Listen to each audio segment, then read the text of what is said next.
Сәлеметсіңдер ме балалар? Жаратылыстану пәні, қозғалыс траекториясы дегеніміз не?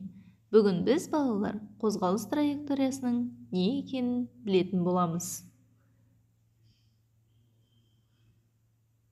Жүріп бара жатқан жүргіншілерге мұқият қарап отырса, олар әрқалай қозғалады. Кеңістікте зат белгілі бір сызық бойымен қозғалады. Біз кейде қозғалыс траекториясын көре аламыз. Ол ұшып бара жатқан ұшақтың, аспанда немесе кеменің су бетінде қалдыратын ізі болуы мүмкін.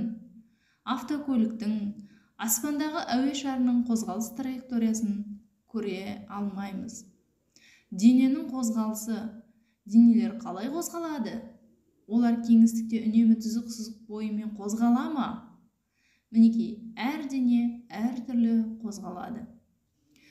Суреттерге қарап отырсақ, бауырсақтың қозғалыс траекториясына назар аударсақ, оның траекториясы неге өзгерді? Түзу сызық бойымен қозғалуға не бөгет болуы мүмкін?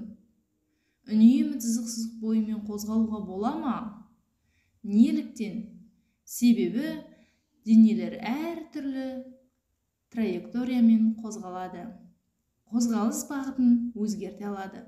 Бір нысанның өзі түзу сызық бойымен де, қисық сызық бойымен де қозғала алады. Сонымен балалар, естеріңде сақтаңдар. Қозғалыс траекториясы дегеніміз көліктің және басқа да заттың қозғалыс кезінде жасайтын сызығы. Жол, траектория, ұзындығы. Ал енді балалар, суреттердің барлығына қарап отырсақ, әр суретте әртүрлі қозғалыстар, әртүрлі іздер, тағы қандай көлік түрлерінің, тағы да қандай денелердің ізін көруге болады.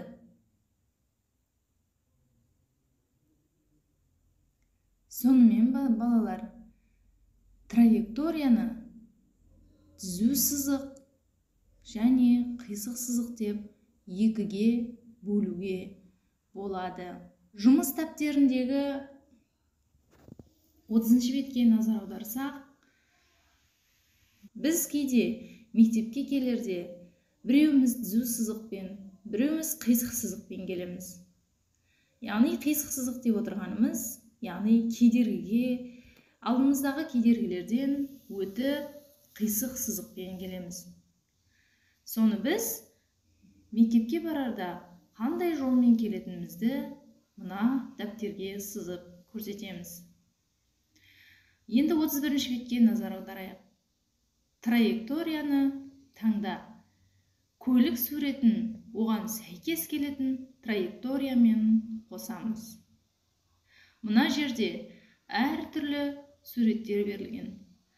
Осы суреттерге қарап отырып,